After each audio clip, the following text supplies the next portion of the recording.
నమస్తే, welcome to Andhraprabha. నేను నాగేశ్వరి. ప్రజల కోసం నిరంతరం పని చేయాలి. వ్యూహంతోనే తెలంగాణ కోసం పోరాటం చేశాం. ఇవాళ ఎంతో గొప్ప పర్వదినం. ఆజన్మవాది ప్రొఫెసర్ జయశంకర్ అలాంటి వారు అరుదుగా ఉంటారు.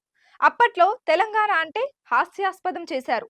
ఉద్యమంలో టీఎన్జీఓల పాత్ర చాలా గొప్పది. సీఎం రేవంత్ రెడ్డి, హరీష్ రావా లైన్ మెన్లను పనిచేయనీయట్లేదంటే ఏంటి? ఎగ్జిట్ పోల్స్ అన్ని ఓ గ్యాంబ్లింగ్. ఎన్ని సీట్లు వచ్చినా పొంగేది కుంగేది లేదు.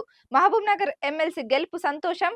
తెలంగాణ భవన్ లో రాష్ట్ర అవతరణ దశాబ్ది ఉత్సవాలు తొలినాళ్లలో ముచ్చటను యాదు చేసుకున్న కేసీఆర్. అధికారం ఉంటేనే రాజకీయం కాదని, నిరంతరం ప్రజల కోసం పని చేయాల్సిందేనని, బీఆర్ఎస్ పార్టీ ఓ మహావృక్షం లాంటిదని గులాబీ దళపతి, ఉద్యమ నేత, మాజీ సీఎం కేసీఆర్ అన్నారు. హైదరాబాద్ లోని తెలంగాణ భవన్ లో బీఆర్ఎస్ ఆధ్వర్యంలో రాష్ట్ర అవతరణ దశాబ్ది ఉత్సవాలను ఆదివారం నిర్వహించారు.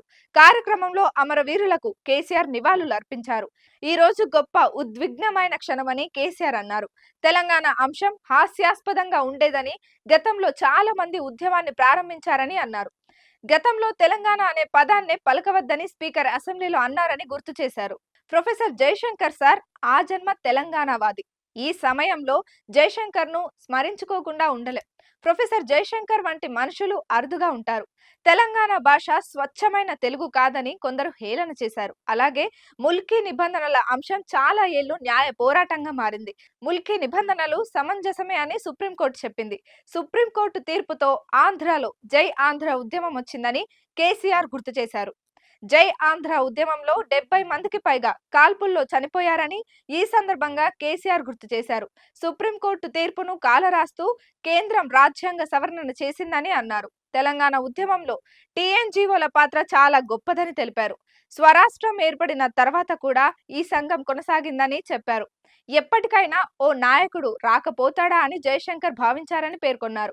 బతుకమ్మ సినిమా తీద్దామని కథ కూడా రాశానని కేసీఆర్ వెల్లడించారు. ఉమ్మడి ఏపీలో తెలంగాణ వాళ్లను సీఎం కానీయలేదు. ఉమ్మడి ఏపీలో 3 తెలంగాణ వాళ్లే సీఎంలయ్యారు.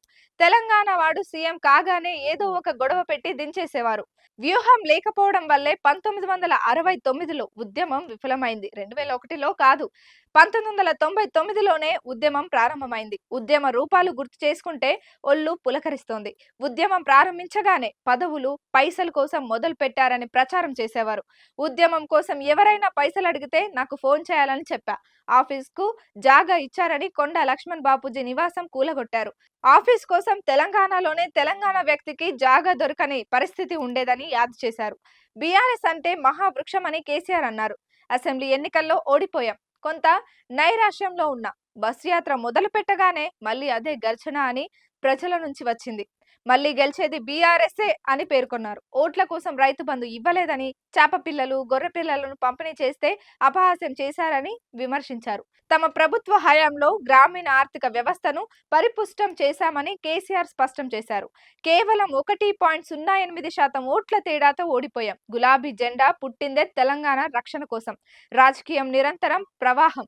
అధికారంలో ఉంటేనే రాజకీయం కాదు, ప్రజల కోసం పనిచేయడమే మన కర్తవ్యం.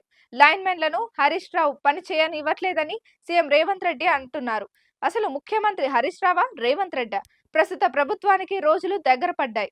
దళిత బంధు పథకం అతీగతి లేదు.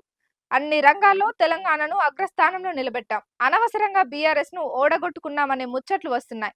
కాంగ్రెస్ కు ప్రత్యామ్నాయం గులాబీ పార్టీని అని కేసీఆర్ వ్యాఖ్యానించారు. ఎగ్జిట్ పోల్స్ ఓ గ్యాంబ్లింగ్ లా తయారైనట్లు కేసీఆర్ విమర్శించారు. ఒక్కోటి ఒక్కోలా లెక్కలు చెప్తున్నారన్నారు. రాజకీయ ఫలితాలు వస్తుంటాయి, పోతుంటాయి. గెలుపు ఓటమి ఎలా ఉన్నా ప్రజాక్షేత్రంలో పని చేస్తూనే ఉండాలని పేర్కొన్నారు. ఎగ్జిట్ పోల్స్ లో బీఆర్ఎస్ కు 11 వస్తాయని ఒకరు, 1 సీటు వస్తుందని ఇంకొకరు చెప్పారని తెలిపారు. 11 సీట్లు వచ్చినంత మాత్రాన పొంగిపోయేది లేదని, 3 సీట్లు వచ్చినా కుంగిపోయేది లేదని కేసీఆర్ స్పష్టం చేశారు. సీఎం సొంత జిల్లా మహబూబ్ నగర్ ఎమ్మెల్సీ ఉప ఎన్నికల్లో గెలిచామని కేసీఆర్ పేర్కొన్నారు. ఈ ఎన్నికల్లో 200 ఓట్ల మెజారిటీతో గెలుస్తామని ముఖ్యమంత్రి రేవంత్ రెడ్డి ప్రకటించారని గుర్తు చేశారు. కానీ 100కు పైగా ఓట్ల మెజారిటీతో బీఆర్ఎస్ గెలిచిందని తెలిపారు. ఇక నూతన ఉద్యమ పంథాను ఆవిష్కరించాల్సిన సమయం వచ్చిందని తెలిపారు. రాజకీయ జయాపజయాలు తమకు లెక్క కాదని కేసీఆర్ వ్యాఖ్యానించారు. అనుకోకుండా గెలిచిన గెలుపును ఎలా మలుచుకోవాలో కాంగ్రెస్ కు తెలియట్లేదు. ప్రజలకు ఆవేశం వస్తే ఎవరు ఆపినా ఆగరు. సమీప భవిష్యత్తులో పాలన బీఆర్ఎస్ భుజాలపైనే పడుతుంది. పంజాబ్ ను తలదన్నేంత ధాన్యం పండించాం. ప్రభుత్వ విజయం ప్రజా విజయం కావాలి. 6 నెలల్లో ఈ ప్రభుత్వం ఒక్క అంశం పైన కూడా విధానం ప్రకటించలేదు. అధికారిక చిహ్నం ప్రజల గుండెల్లో ఉంటుంది. ఘనంగా బీఆర్ఎస్ వార్షికోత్సవం జరుపుకోవాలి. ఆ ఆయుష్ ఉన్నంత వరకు తెలంగాణ కోసమే పనిచేస్తా. గులాబీ పార్టీ పుట్టిందే తెలంగాణ ప్రజల కోసం. ఎలాంటి త్యాగాలకైనా సిద్ధం అని కేసీఆర్ వ్యాఖ్యానించారు.